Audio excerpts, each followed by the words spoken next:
us this morning for a tour at the home of Joyce and David in Lagomar. We're passing by their neighbor's yard here, and you can see the nice green turf.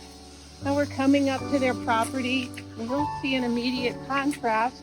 You may have seen articles lately about Joyce and Dave because they've actually opened their garden park during the pandemic. They very generously have shared their knowledge and experience with children and adults alike, and even offered free plants to their visitors. Their property is a Monarch Way Station and certified wildlife habitat.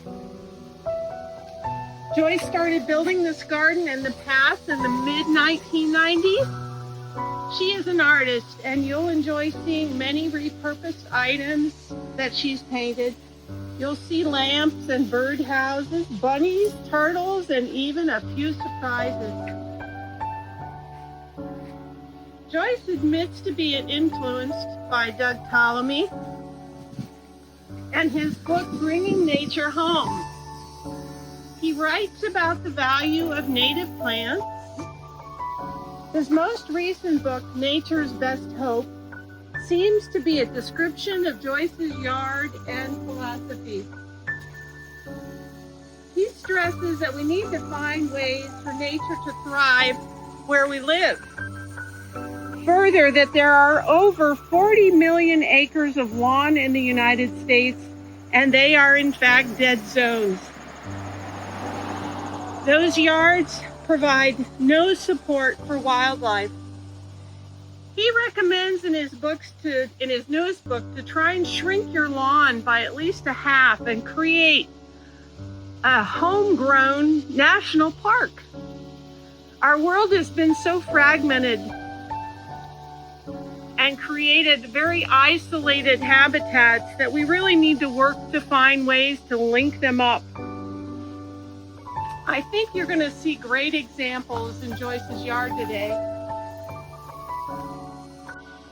You can find Joyce's yard by catching this huge monarch she's painted in her front yard. It's nestled in some banana trees. They really took a killing in the last tropical storm. We're going to just kind of stop here a little bit in this stand of milkweed and let you enjoy some of the activity going on.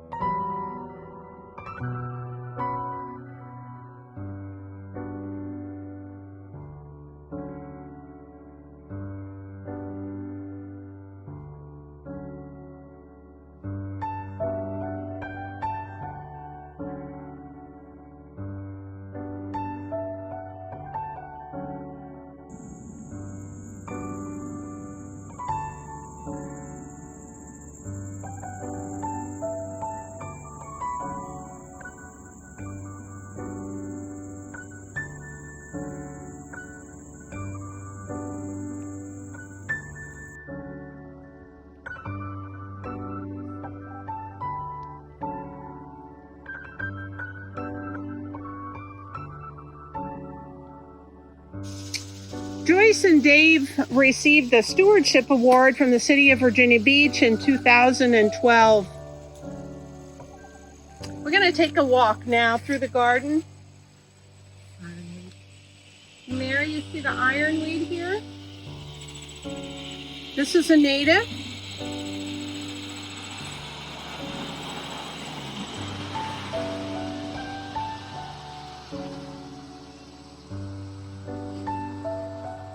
Salvia.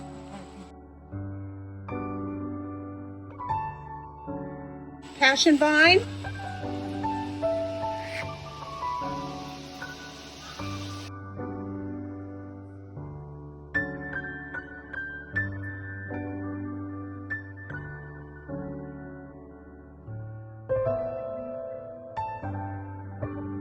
And I see a spice bush here. Oh, we might find some caterpillars here.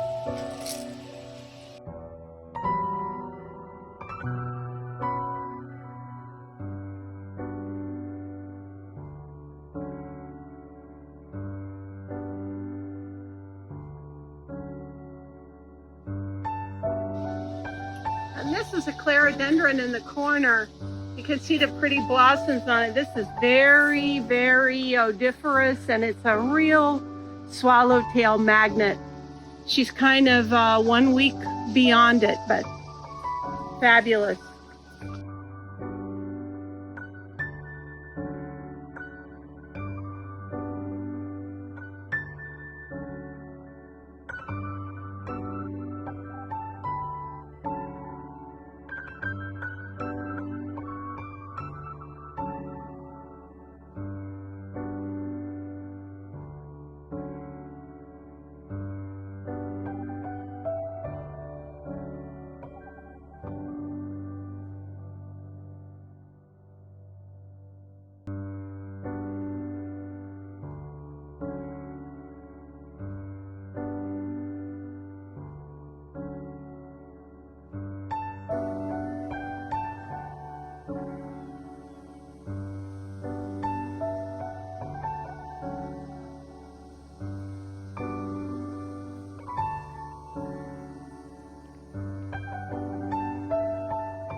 I mentioned earlier there were a few surprises. What do you think this garden gate was made from? Joyce put her touch on it, but this was an old headboard she found. So welcome to my garden. We're going to see the backyard.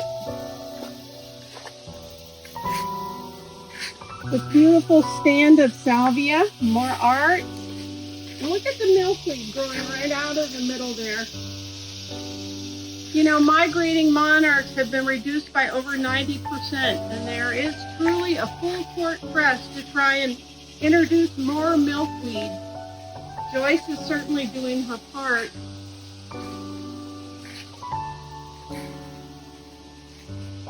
So we're going to see Virginia Beach's great pawpaw population here. Yes, everywhere you see here are pawpaw trees that are the host plant for the swallowtail butterfly. And people always ask Joyce about these liter bottles. She has a few liter bottles on a rope. And the story is that keeps the squirrels out of the bird feeders. So they hit those bottles, the bottle rolls, and away the squirrel falls.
So in conclusion, thanks a lot for joining us today. I'm sure you'll agree that this is absolutely a homegrown national park. And we want you to see specific about the edging that they've chosen. These are all natural materials that also support wildlife. In fact, Joyce's favorite woodpecker visits and is supported by all these decaying logs in the backyard. Truly spectacular. Thank you, Joyce and David.